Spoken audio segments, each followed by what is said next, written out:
Hello, this is Mike, NoStressMike.com. I want to share just a little bit of odds and ends with you. And let's see. We're gonna start.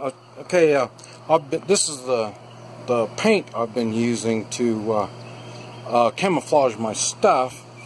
And let's see, right here you can see my hat. You see the white right there? That reflects the rays coming up, and so then what I did a little bit of black spray on there, and on the bottom side of the bill of the rim, and so it stops the reflection of the stuff coming up at me. So I did that.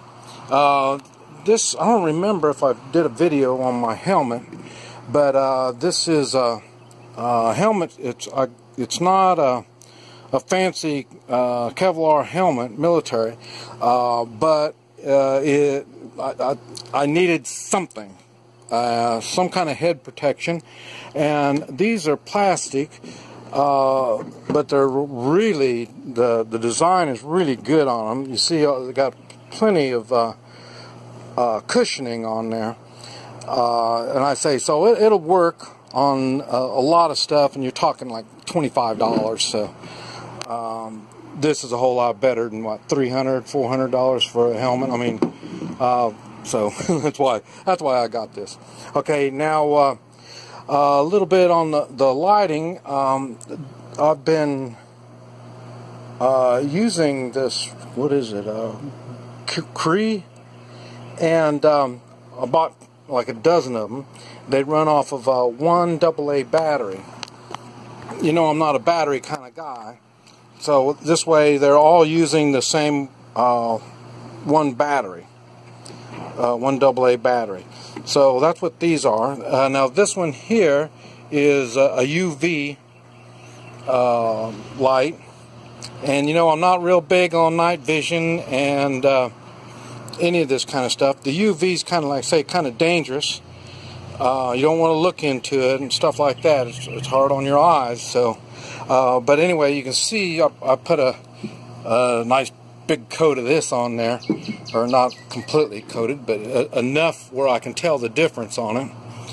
And like I say, it's on the left side of my helmet, so I can use it for reading marks. Somebody will leave signs and stuff like that that can only be read by UV. I can use my light, and that will show me the signs or whatever it is, markings. And so that's why I've got that. And then this is the flashlight on the other side. Now I can't really show you why I did this. Let me see if I can pull this thing off. Well, anyway, what it is, you should be able to see it's on an angle, and the reason is when I'm looking down using it, and I'm looking down, you turn that thing downward like that, and this way it shines the light right in front of me, and then people way out cannot see the light. You see, right there you'll see the light. But when I'm walking like that, you won't see the light. It just shines on the ground. And that's why I put that, I don't know what you'd call that thing, but, and I went on and put it on my regular flashlight. What it is, it's a plastic tube that my cigars come in. And like I say, they just fit exactly over my flashlight. So that's why I use that. And like I say, I put electrical tape, I wrap electrical tape around it. You see, we cut it on an angle, and by cutting it on an angle, like I say, the light needs to see, when I'm shining it down like that, you won't see it. When I bring it up, then you'll see the light. But that's for people at the distance. It's going to be harder for them to locate me exactly in the dark. So that's why I made one for my handheld, and then I got one for my helmet. And oh yeah, that's another thing. Now These I think are all Phillips. Yeah, these are all Phillips. But just in case, I got an Allen wrench. It's a pain in the butt having Allen wrenches. Some scope mounts and stuff use the Allen wrench, so that's why I've got one of them hung on there. The helmet's kind of nice because, like I say, it's got all these really cool things, and you'll see there's a special attachment. It's a special attachment that goes on there.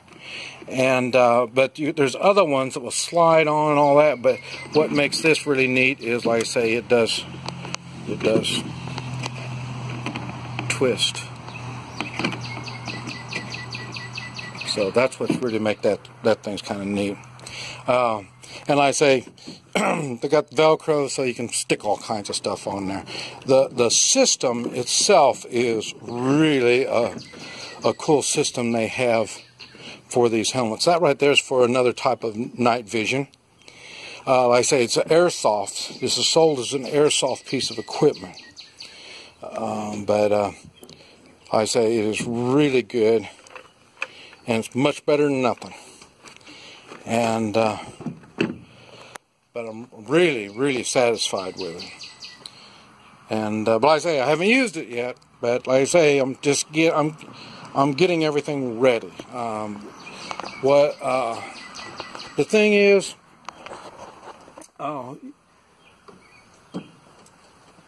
preparedness. We talk about preparedness. This is stuff that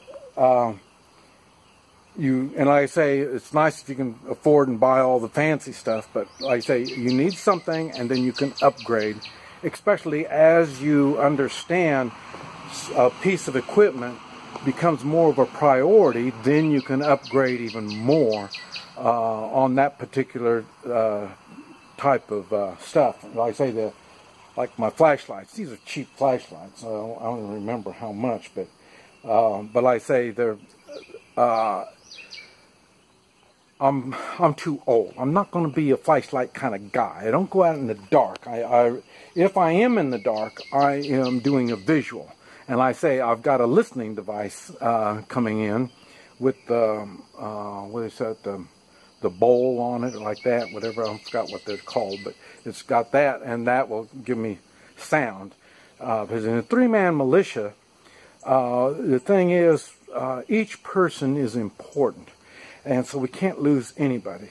And we don't want anybody to get injured. So walking around at night, there's a good chance you're going to sprain your ankle. You can get cut.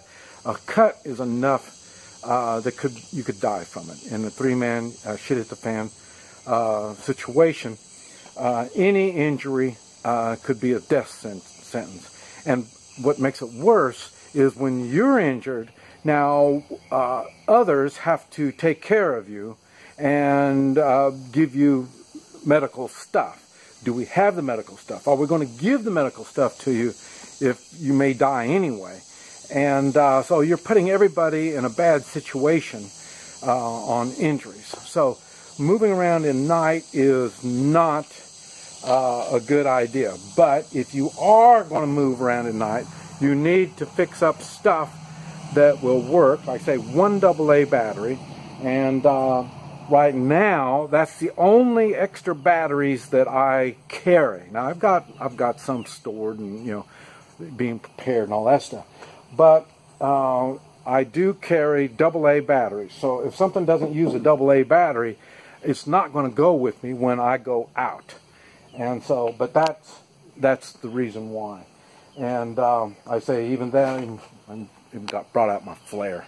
But like I say, there's I'm thinking of night stuff.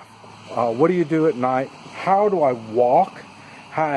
Forget combat. We don't do combat in the dark. We're going to go back to the original, what I learned in Vietnam from the Marines is you're in cover. You're someplace safe. And so the idea is you kill anything that's outside of this safe area. So in other words, people aren't moving around at dark unless they're a threat. In the three-man militia, shit hit the fan situation. And so even if you're a refugee moving, it's the same thing. You don't do it at night. So anything that moves at night has got to be a threat. So that's why you keep your movements to a minimal, and you need to have, I say, basic equipment, even if it's something like that. For head, same thing. You need to prepare and do it a little bit at a time and do your homework. This is Mike, NoStressMike.com.